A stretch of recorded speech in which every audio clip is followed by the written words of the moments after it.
mensahe ang kailangang marinig ng mga Gemini sa period na to. Pwedeng nangyayari na itong magiging reading natin or mangyayari pa lang. Kung hindi man para sa inyo, itong magiging reading natin, edi baka para sa someone na, uy, malapit sa inyo o kilala nyo mismo, baka may lumabas na gender mamaya, gawin nyo na lang energy. Masculine at feminine energy, pwede rin naman na wag nyo nang pansinin ang gender. Di ko masasabi kung anong magiging reading ko, positive ba o negative. Depende sa kung anong mapipick up kong energy. Walang masama kung papanoorin ang sun, moon at rising sign kasi baka alin man sa mga yan ay mag-resonate na sa sitwasyon nyo. Ang cute ng drawing.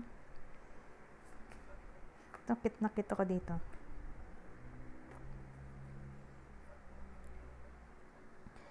Sasabihin ko sana ito bida natin pero may lalaki doon. Buti na lang di ko pa sinabi. Hindi magbabago pa ako.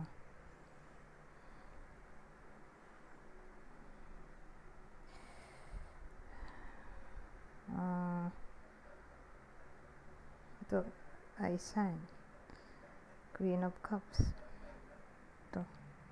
Stars.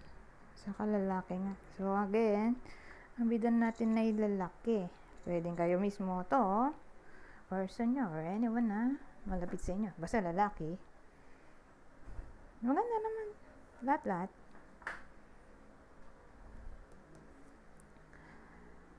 So again, the sun, ha? Queen of Cups.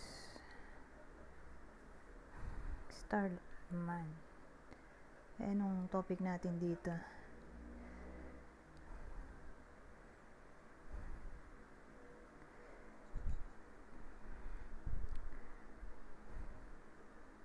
May blessing. Ano kaya yung blessing? Let's say, inililigawan na nitong lalaki tong babaeng to. But since may the sun, so yes ang sagot. Magiging sila na.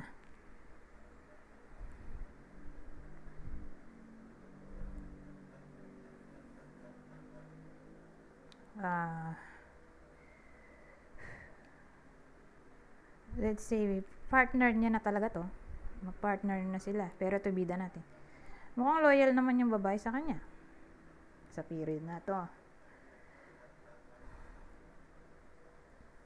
Buti naman ang intensyon.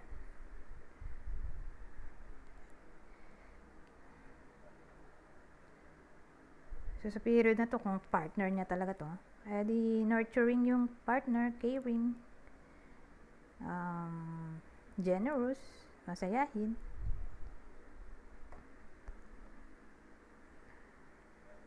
May healing.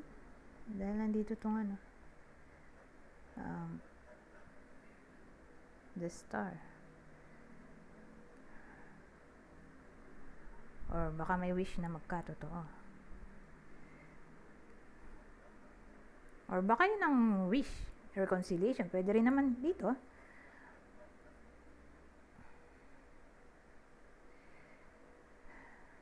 Or baka mabuntis niya tong girlfriend niya.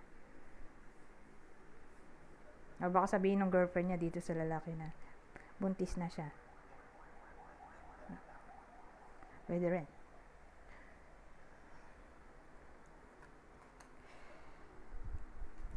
So again, caring, loving naman yung girlfriend dito. Or who knows kung sino to. Pero hindi naman niya asawa to. I mean, asawang kasal. More like girlfriend lang to. Wala silang anak. Baka ngayon magkakanak na sila. Kasi may son tayo eh. Inisip ko pregnancy. Or baka ikasal na sila. Sa period na to, I mean, karoon ng discussion regarding marriage, kung hindi pa kasal. Kumbaga dito pa lang ma-engage.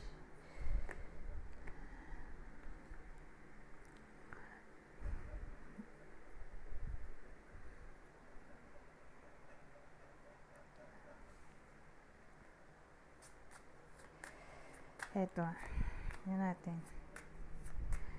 Ano masasabi nito? Merchant.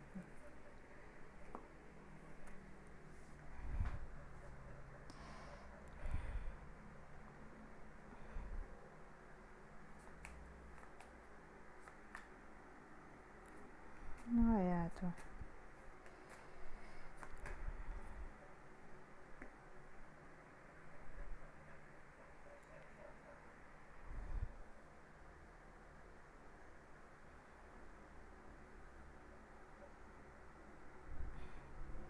Sige.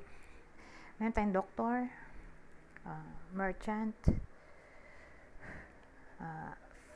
bouquet, dog. Naisip ko ano bang topic dito. Relasyon ba to? O career?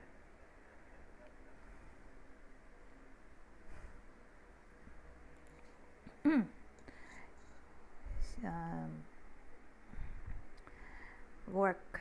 Tingin ko work to. O career. Merchant eh. Merchant, business, ano?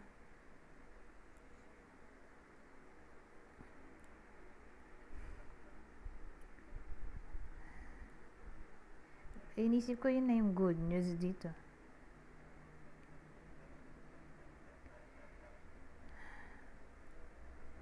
Doktor eh. Baka recover ito mula sa financial loss or pagkalugi or mahina yung benta.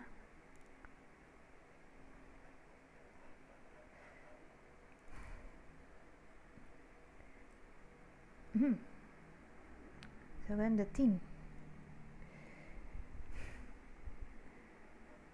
kumbaga, kung pumalpak dito sa desisyon sa career, mayroong sasalo eh.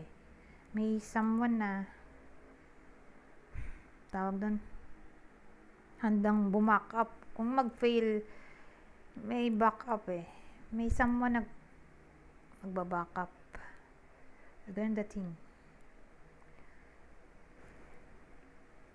Willing bumack up. Kaya may ano dito. Tawag dito. Thank you.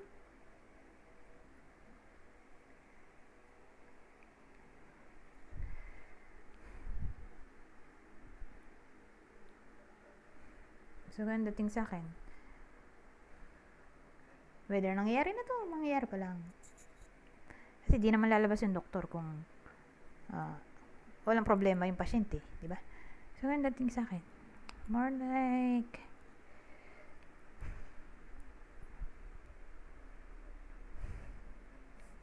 may problem financially or sa business na may sasalo, like boss na ahead sa kanya. Pwede rin. Or CEO siguro, kung empleyado to. Or investor. Ngayon, kung walang work yung iba, may someone na mag-o-offer dito ng work. Or kung wala talagang work at wala ring mag-o-offer, may taong willing, ang tawag doon, sumuporta. Ayan. Habang naghahanap ng work. Okay. Suporta financially. Okay. Like family. Karelasyon. So, habang naghahanap pa ng work, di yung karelasyon mo na or family member yung mag-shoulder ng mga finances, expenses.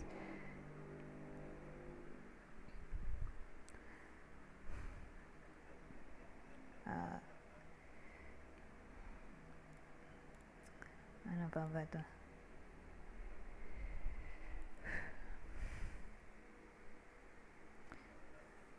Kasi pag business, ano to kasi merchant eh. Pag sinabi mong merchant, ang dating sa akin, ano siya eh, willing siyang i-gamble ang kanyang luck sa topic ng business or career in general. Ang mission ay, syempre, mag-improve ang kinikita. So ganun.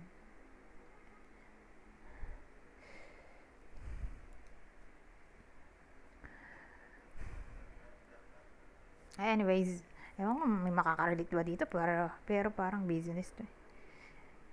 Business o work. Baka may magre-resign or na lay off or who knows, baka may matuterminate o MD. Pero again, kung magka-problema man sa work, may someone na gustong sumalo ng problema sa dito sa sa dog, na parang magiging thankful sa bouquet na may taong handang tumulong in times of crisis.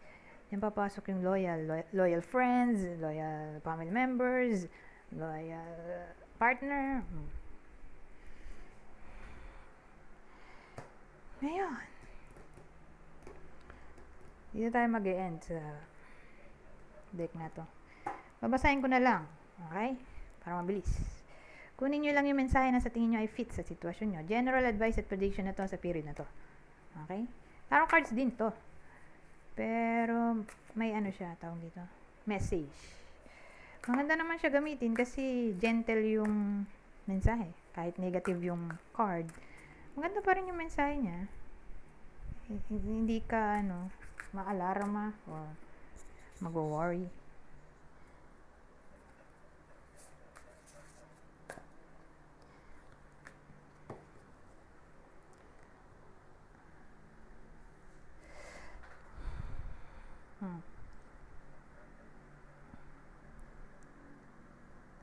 So, dito, chariot to.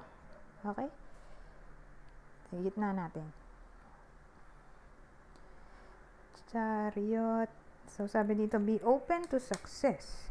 Look at all the wonderful things you can do when you listen to your divine guidance.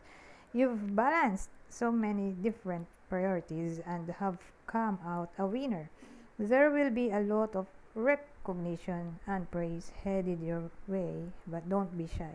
Allow others to shower you with gratitude you deserve. Diba? Ang ganda nung mensahe. Be open to success. Chariot.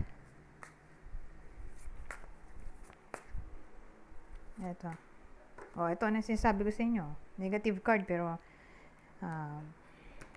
ganda pa rin yung mensahe. Tingnan nyo. Ten of Swords to So, alam naman natin, pag nakita natin Ten of Swords, medyo kabado nga na. Pero dito, tingnan nyo, ganda pa rin yung mensahe. So, sabi, Ten of Thoughts or Ten of Swords. A situation that's been troubling you has come to an end. And you can breathe a sigh of relief. With the challenging times behind you, you can now move on. It's important to fully let go at this juncture. Someone in your life may now finally be free of his or her addictions or codependency issues. O, di ba? Ganda pa rin yung mensahe. Kahit alam naman nating pag nakita mo yung Ten of Swords, dito, papaisip ko na kagad na parang yung mangyayaring hindi mo magugustuhan. Kasi, di ba, card yun na ending, betrayal, collapse, defeat, failure, crisis, o, di ba, dito sa sinabi dito, maganda pa rin, Situation that's been troubling you has come to an end. And you can breathe a sigh of relief. Ganda nung sinabi. Parang somehow, hindi mabigat yung energy.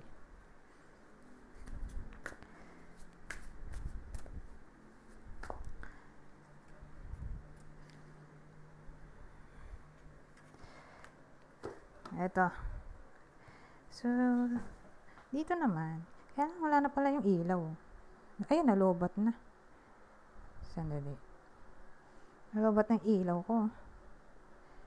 Buti pa end na ako. Sabi naman dito, 7 of Emotion or 7 of Cups. Your angels are asking you to make an important decision.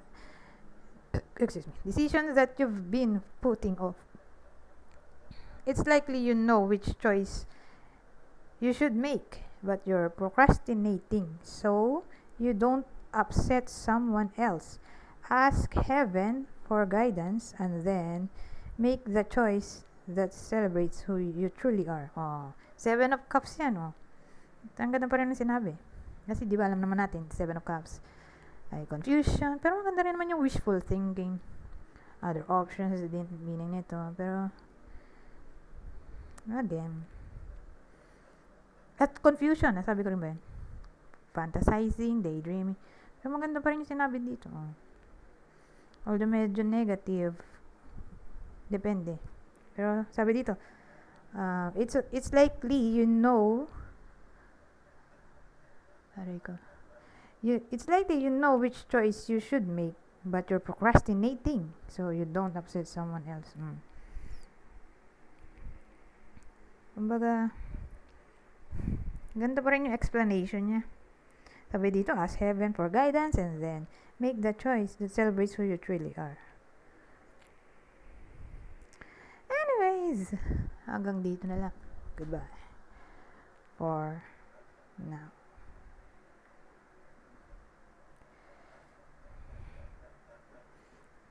Hello, ba't na yung ilaw?